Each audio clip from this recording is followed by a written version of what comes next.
Not bad.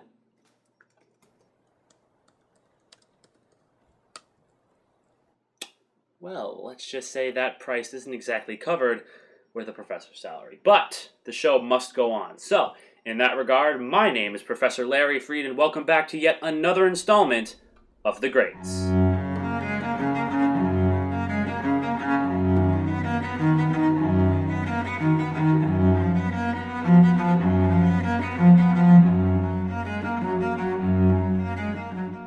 During its infancy in the early 1900s, plenty of films were not only black and white, but also silent because of the limitations at the time. Now, obviously we did see successes with the silent films, but once the talkie came around, several actors and actresses found themselves fading into obscurity because they just didn't really fit the requirements of a talkie. But today we will be discussing the top exception to the rule.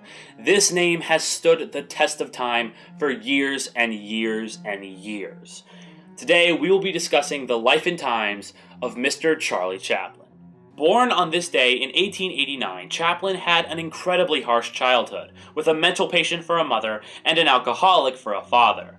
Granted, they were both incredibly talented people, both of them being talented singers and actors. Alas, alcoholism would take the father's life in 1901, and his mother was in and out of hospitals, so Charlie and his brother, Sidney, were left to their own devices. Chaplin, at the age of 12, would later join a comedy group called the Eight Lancashire Lads, beginning his career in the arts. Chaplin would later transition to vaudeville comedy and debut in the 13-minute silent film Making a Living. The film is not really remembered fondly by Chaplin, nor his co-star/director, as they both had a deep, growing animosity towards one another. But Chaplin would truly cement his well-known persona as the Tramp in the silent film Kid Auto Races at Venice.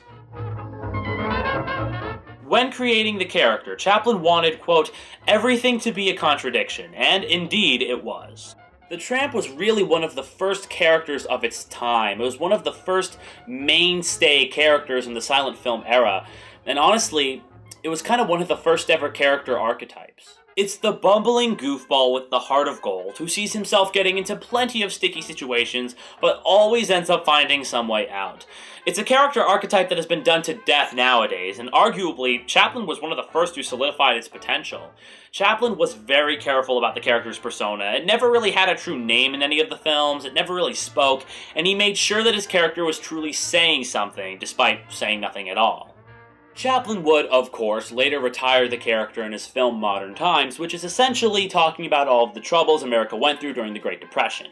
But easily his most well-known film, past The Tramp, of course, is when he finally put that Hitler-esque mustache to use in The Great Dictator.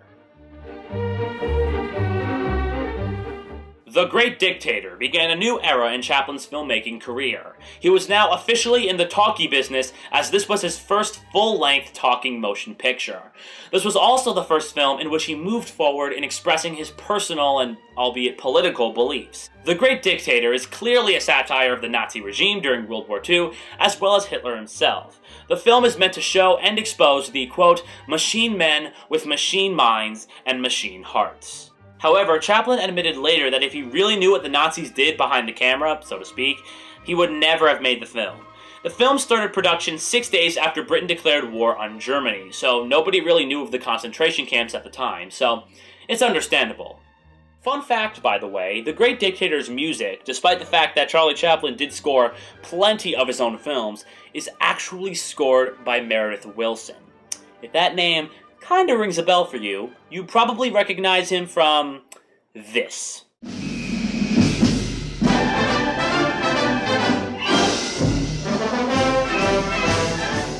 Yeah, pretty big career move, but hey, we're talking about Charlie Chaplin, let's continue. Unfortunately, after The Great Dictator, Charlie Chaplin found his popularity on a downward spiral. He soon got in a series of legal troubles over an affair he had with an actress named Joan Barry, as Miss Barry revealed that she was pregnant and that Chaplin was, assumedly, the father.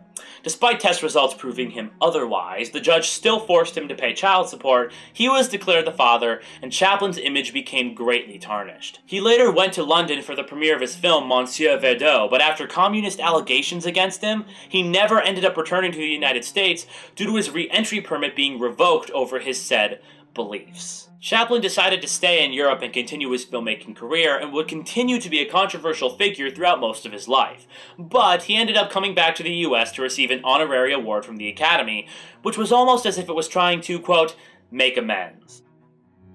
Sadly, in the 1960s, Chaplin's health began to waver after multiple small strokes, and by the 70s, Chaplin had gone through multiple larger ones. Unfortunately, he had one last stroke in his sleep, and thus passed away on Christmas Day in 1977.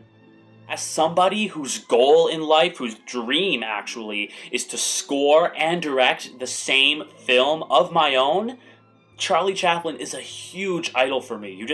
You can't help but admire all that he's done for the film industry and how much he's influenced filmmakers. I mean, the things that he's done have essentially paved the way for several of today's greatest talents. Honestly, despite the little I've talked about in this episode about his career, if you've seen any of Charlie Chaplin's work, you know just how multidimensional it is. I mean, honestly, he was one of the first people to treat film as an art form, and the techniques he used during his very first few films he made himself are still used to this very day.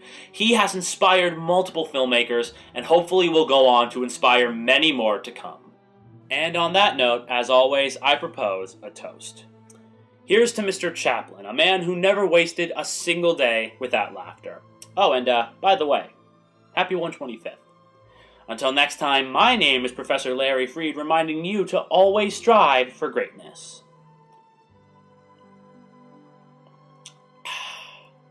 Thanks for watching.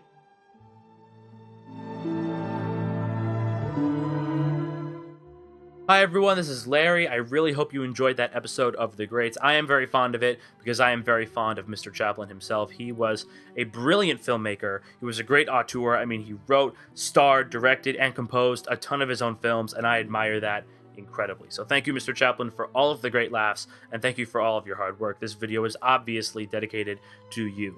But anyway, go to rulethirds.com. We got plenty of awesome content there. We got reviews, newsreels, reviews of brevity, regular video reviews, written reviews, up the wazoo. We got a ton of awesome stuff. Again, thank you so much for watching. Hope you have a great day. And, yeah, bye.